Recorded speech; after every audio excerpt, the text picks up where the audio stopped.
What's up, everyone? Welcome back into our mock draft. We are moving down the line now. Number 11 pick joining me, representing the New York Knicks for our mock draft is Steve Popper. Are you ready to talk a little bit of Knicks basketball and what they need to do? You got it. Yeah. All right. Take a look. Walk me through the Knicks roster right now and where the holes are, because now you're getting a lottery pick for a team that has had some luck in the past. Like RJ Barrett was a high pick for the Knicks. They're moving on, obviously, room to improve. What's the biggest, like if you had to pick like one thing, what do the Knicks need to do? Well, I think you mentioned RJ Barrett. I think that's the one thing that they have that they feel settled on. I think everything else is up for grabs, which I think makes this such an odd draft for them because, you know, you could say that they're set at power forward with Julius Randle and Obi Toppin, but I don't think they're set anywhere. I think they're willing to move off guys, and I think this is really going to be a case of best player available for them. Okay, that's interesting to hear that even Obi Toppin might not be safe. Yeah, I think, well, look, they have some contracts they want to move off of, and he's a young, cheap player you can attach to a deal. You know, if they wanted to get rid of, say, Evan Fournier's contract or something like that, which I think is something that's under consideration.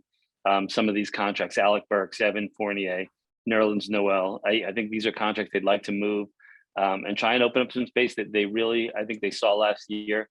Julius Randle maybe wasn't the centerpiece that they thought he was.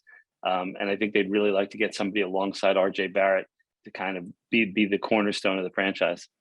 So when we go best player available at the number 11 pick, does it matter if it overlaps with the position that RJ plays? Or would they take best player, but also hope that it was a big? Would they look for a wing or for a defender? Or is it strictly like, we need talent at this point and we'll bring in talent? I think that's really it. And look, there's so much uncertainty about the team. You know, Mitchell Robinson has been starting center for a couple of years now, but he's a free agent. He's an unrestricted free agent. And I don't think that they feel if there's a real high bidder on it, that they want to go that sort of length for them. They can, but I don't think they will, which brings into here guys like Mark Williams from Duke or Jalen Duren from Memphis, guys that, you know, I think they'd consider at that spot because there's uncertainty about who's going to be the center for them. I think there's just no sure thing here. And I think the most uncertain thing is if they'll hold the number 11 pick, because this front office has never done that. They've looked to move up, down, shuffle, add second round picks. That's sort of what Brock Aller, one of the assistant GMs here, likes to do is get assets. And so I wouldn't be surprised here in a draft that I think is very even after those top three players, that they would move up or down. Okay, I'm not going to ask you for like details. However, the two options kind of when you're looking to trade up or down is you're looking to trade up to get a young talent, or you're looking to trade down and like maybe either, you know, get some assets or trade for a vet, and it's more of a win now thing. Of those 2-3 options, do you think they try and move up and get, I don't know, like a Jaden Ivey, someone with a little more star power, or do they move down and just get like more stuff coming in the next few years? Well, Ivy is the one name that's been attached to them as a guy that they would trade up for. And here's part of the thing is they have a lot of young players who get minutes on this team. You know, RJ Barrett just turned 22 years old. He's got 3 years in the league. There's a lot of guys on this team, you know, Emmanuel Quickly, Mitchell Robinson, Quentin Grimes, they really liked last year as a rookie.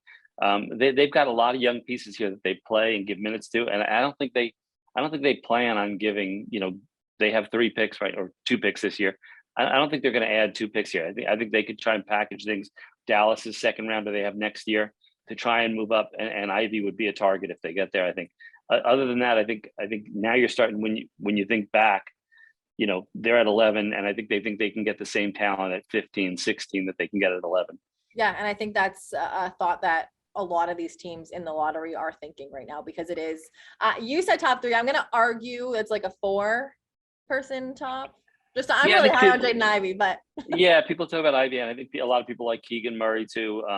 You know, he's kind of worked out. I think cut it off at like the top 6 teams. Yeah, so I think he's in that grouping too. Okay, I am Commissioner Kelcey though, and I allow no trades. That's just the rules that we have here. So I'm going to put you on the clock now, Steve. Drafting for the New York Knicks with the 11th pick. Who are we going with? I went with Ohio State, Malaki Branham, and I think the thinking here is he's kind of a guy who really improved a lot as his freshman year went on. He's young, he's got potential. As I think people see him as a Chris Middleton type, maybe more of a slashing scorer kind. He's thought of as maybe the best pure shooter in college.